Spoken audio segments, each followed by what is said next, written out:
Good morning students. बच्चों, आज हम एक नया टॉपिक स्टार्ट करने जा रहे हैं ग्रामर का। टॉपिक का नाम है समास।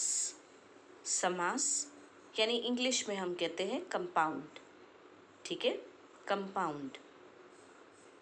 अब समास क्या होता है?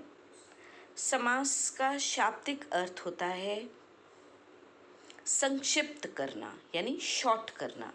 समास का शाब्दिक अर्थ होता है संक्षिप्त करना।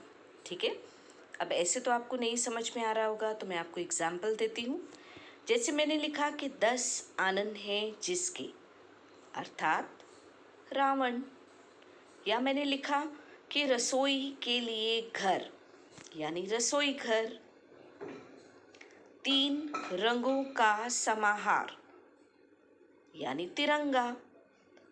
तो मैंने 3 रंगों का समाहार या रसोई के लिए घर या 10 आनन है जिसके, ये ना लिख के मैंने इन शॉर्ट और एक ही शब्द में लिख दिया रावण, रसोई घर, तिरंगा। शब्दों के इसी मेल को या संक्षेपीकरण को समास कहते हैं। ठीक है, शब्दों के इसी मेल को या संक्षेपीकरण को समास कहते हैं। क्लियर बच्चों?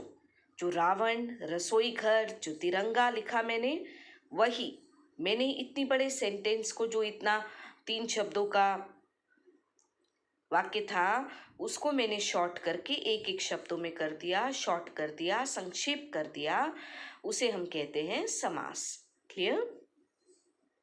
तो शब्दों के इसी मेल को या संक्षेपीकरण को समास कहते हैं। क्लियर?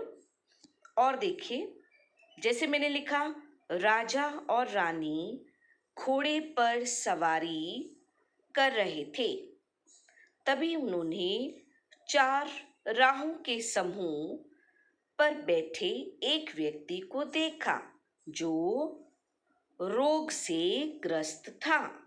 उन्होंने यह बात अपने माता और पिता को बताई।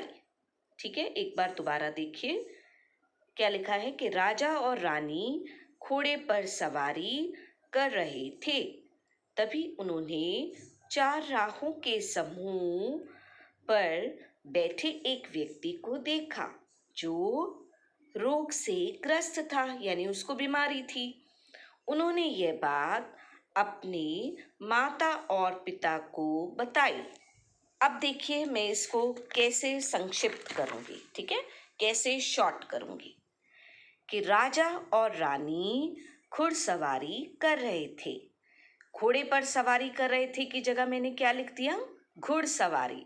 बात तो वही है, घुड़सवारी कर रहे थे, तभी उन्होंने चौराहे पर, 4 राहों के समूह पर नहीं लिखा है मैंने, यहाँ पर लिख दिया चौराहे पर।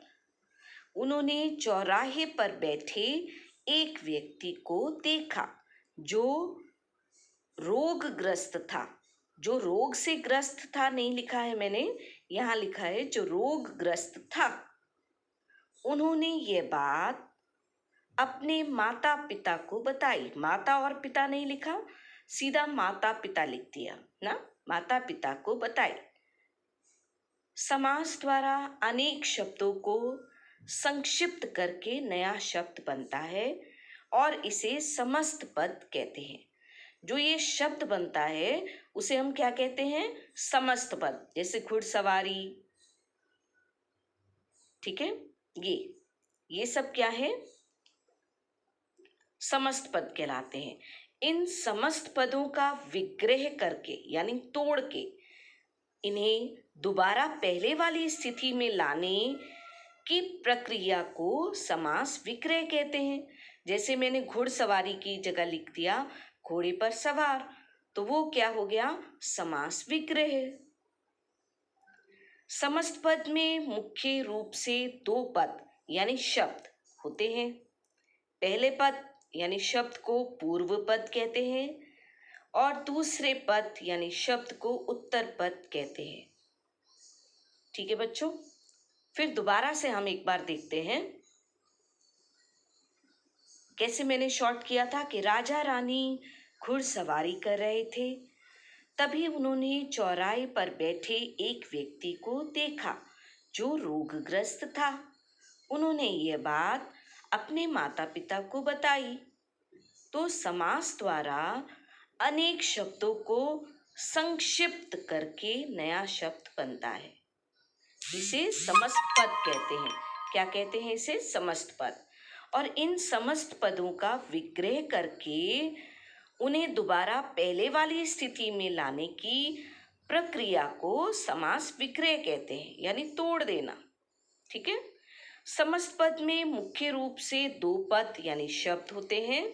पहले पद यानी शब्द को पूर्व पद कहते हैं और दूसरे पद यानी शब्द को उत्तर पद कहते हैं। क्लियर?